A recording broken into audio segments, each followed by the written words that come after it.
Hello everyone, welcome to my video. আজ আমি বানাবো ভেজ পোলাও। ভেজ পোলাও বানানোর জন্য আমি কেটে রেখেছি গাজর, ফুলকপি, পেঁয়াজ কুচি, গোটা গরম মশলা, তেজপাতা ও কয়েকটা কিশমিশ। আপনারা চাইলে ড্রাই ফ্রুটস এবং সবজি আপনাদের পছন্দ মতো দিতে পারেন। চুলাতে কুকার বসিয়ে দিলাম। কুকার গরম হওয়ার পর তেল দিয়ে দিলাম। তেল গরম হওয়ার পর আমি প্রথমেই দিয়ে দিলাম তেজপাতা, তারপর দিয়ে দিলাম কিশমিশ। আপনারা চাইলে কিশমিশ পরেও দিতে পারেন। এরপর দিয়ে দেব কেটে রাখা পেঁয়াজগুলো।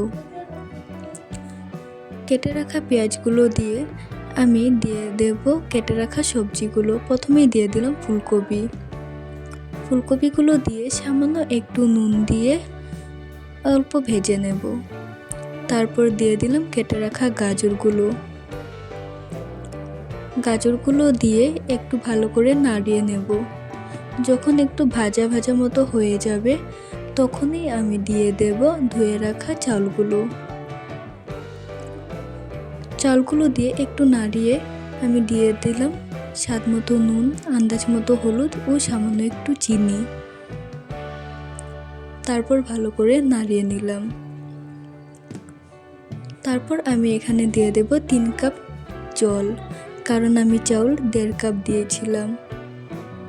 একটু ভালো করে নাড়িয়ে চাড়িয়ে আমি কুকারে ঢাকনাটা লাগিয়ে দেব ও 2টো সিটি মারার অপেক্ষা করব।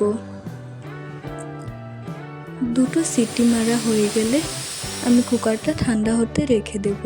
কুকার ঠান্ডা হওয়ার পর আমি পরিবেশন করব। দেখুন দেখতে কি সুন্দর হয়েছে এবং খেতেও দুর্দান্ত হয়েছিল এবং বানানো খুব সহজ।